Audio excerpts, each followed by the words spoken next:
L'aspect aussi théâtral des négociations, c'est qu'ils arrivent en costard, ou ils arrivent avec le costume traditionnel de leur pays, ce qui permet de rentrer vachement dans le jeu de rôle et d'être très dans le réalisme aussi quelque part, même si c'est un jeu. Donc c'est l'aspect ludique de eux qui se mettent dans la peau des diplomates, c'est ça qui fait le succès d'un tel événement. Je crois que j'avais pas la deuxième bière. Et pour de vrai, je crois que j'avais pas la deuxième bière. Mais vas-y. Non, je sais pas, ça fait charron un peu. Monsieur le Président, Madame la Vice-Présidente, Madame la Secrétaire Générale, honorables délégués, honorables représentants de la société civile et de la presse, bonjour à tous. Nous sommes fiers de représenter la délégation de l'Arabie Saoudite. si nous sommes réunis aujourd'hui, c'est pour notre avenir. Nous réaffirmons la nécessaire coordination de toutes les nations en matière de changement climatique. Est-ce que le Bourget pourrait prendre le Costa Rica qui était son deuxième choix? C'est un projet que l'on a initié avec les 3 académies donc de Créteil, de Paris et de Versailles dès mars 2014. On a commencé. C'est quelque chose qui s'est construit au fur et à mesure. On a élaboré des formations pour les enseignants et puis le projet est rentré dans sa phase opérationnelle en septembre dernier à la rentrée scolaire 2014-2015 donc. Et c'est tout à fait enrichissant en fait de travailler avec différentes personnes avec des apports de connaissances, de compétences, des cultures différentes et c'est ce qui fait la richesse de ce projet-là. Quand on a fait un petit sondage, il n'y a aucun professeur qui avait participé à un jeu de rôle de ce type.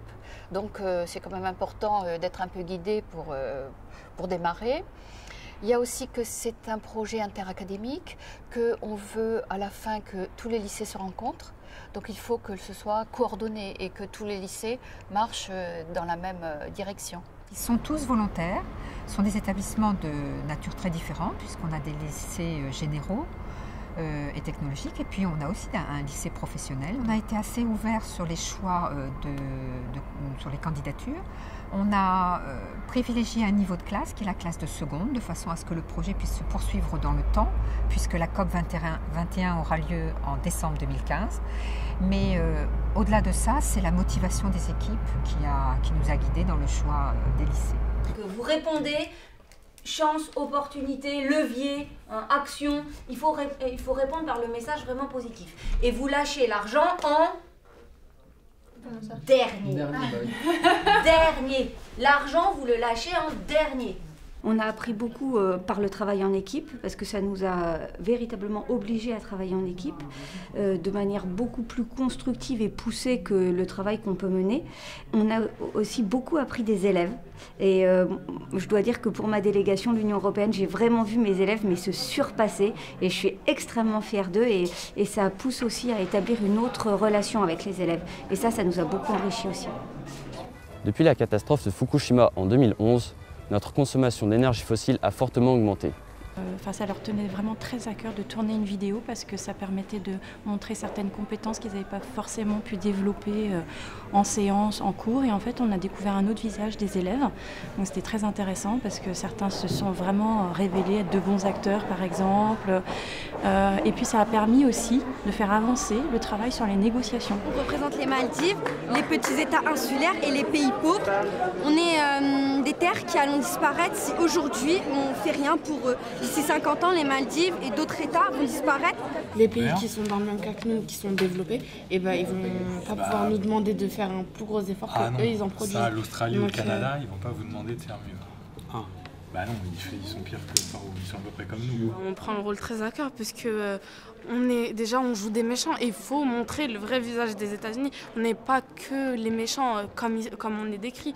On est aussi des personnes qui veulent aider, mais par rapport à notre responsabilité historique, aujourd'hui on est très mal vus. Les Maldives sont une terre, faut pas oublier, située sur la carte, et je pense qu'il est hors de question de penser qu'une terre disparaisse de cette carte. Parce qu'on a discuté ou parce qu'on n'est pas d'accord sur un taux de pourcentage. 50%, c'est primordial. Si on l'a demandé, ce n'est pas pour rien. On a besoin de technologie, d'avancées.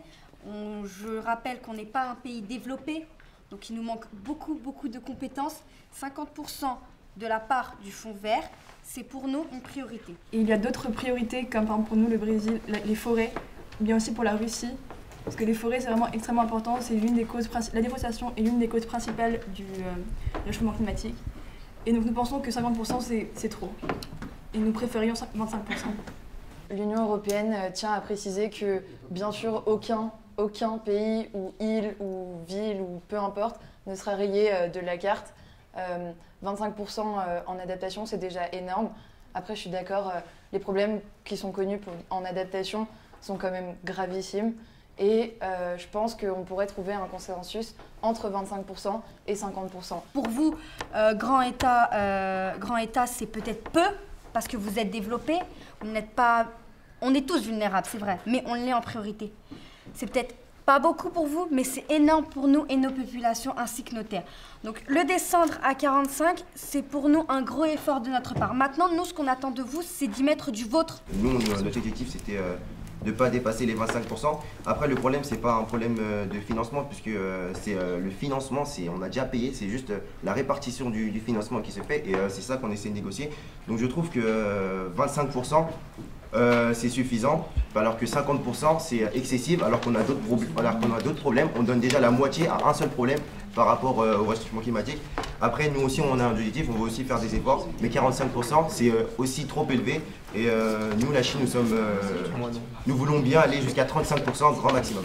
La déforestation devait diminuer de 80% de 2004 à 2020. Cet accord a déjà été réussi aujourd'hui en 2015. Nous sommes à 80% de réduction par rapport à 2004. Voilà.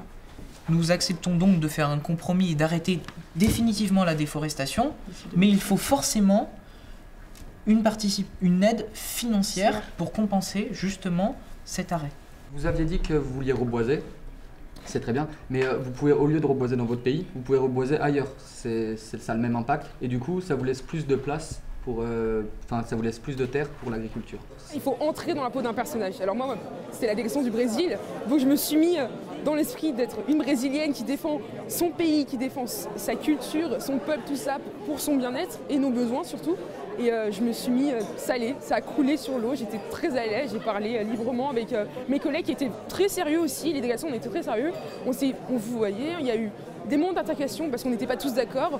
Accepter une alliance avec vous, il faut que ce soit bénéfique pour nous. Nous avons fait une alliance, écoutez-moi, on a fait une alliance avec les entreprises. C'est tout bénéfique. C'est tout bénéfique. Ils implantent des entreprises, création d'emplois et ils vont nous donner des technologies nouvelles gratuitement. Et les compétences. Et les compétences, les moyens pour les entretenir. Mais là, c'est tout bénéfique. Mais là, on disparaît quand même malgré tout. Donc on vous donne 20%, mais on disparaît. Je suis pas d'accord, à un moment donné, il faut réagir. Parce que c'est une nouvelle façon de voir maintenant le climat, la nouvelle façon d'interpréter le réchauffement climatique et une façon de le voir surtout. Et de comprendre comment ça marche aussi une COP, donc comment ça se passe une conférence, voir comment c'est difficile de tomber sur un accord finalement. On vous les revend à bas prix avec... Attendez, mais moi j'ai une question. Vous vous souvenez de combien de dollars nous avons contribué tout à l'heure? $1 bénéfique. Pourquoi on a donné $1 symbolique? Vous voulez qu'on vous paye comment? Avec du sable? Limite si on va plus en avoir. C'est pas lié, vous voulez qu'on vous paye comment? C'est le fonds vert qui va payer. Nous voulons des technologies gratuites parce que nous n'avons pas de quoi payer. C'est tout ce que nous voulons. On vous donne les 20%, nous voulons de l'argent du fonds vert. Il y a eu des discussions, des débats et on est tombé sur un accord, un consensus et donc voilà, on a permis d'avancer et continuer dans cette dynamique et respectable. Donc c'est ce qu'on voulait. À un moment se produit le déclic, c'est-à-dire que les élèves finalement intériorisent l'enjeu qui est posé et se mettent finalement à réfléchir comme acteurs. Mais en mobilisant les méthodes, en mettant en place les capacités et les compétences qu'ils ont acquises dans les disciplines, ce qui leur permet de construire des argumentaires, ce qui leur permet de réfléchir à des stratégies de négociation. Je ne m'attendais pas qu'ils soient si pro. Voilà, si parfaitement dans la dynamique des débats et aussi très bien préparés. Ça, je ne m'y attendais pas. On va commencer par le point 7A. Les partis décident que 35% des financements du Fonds vert pour le climat devront aller à des projets d'adaptation au changement climatique. Quelqu'un s'oppose-t-il à l'adoption de ce paragraphe? Je déclare ce paragraphe adopté. Les partis s'engagent à diminuer de 50% la déforestation d'ici 2025 et d'éliminer définitivement la déforestation d'ici 2030 sous réserve d'une aide financière et de transfert de technologie aux pays en voie de développement. En fait, l'ambition derrière ce projet-là, c'était d'éveiller les élèves en fait, à la conscience en fait, de tous les enjeux qu'il y avait derrière le réchauffement climatique et la lutte contre ce bouleversement. En fait.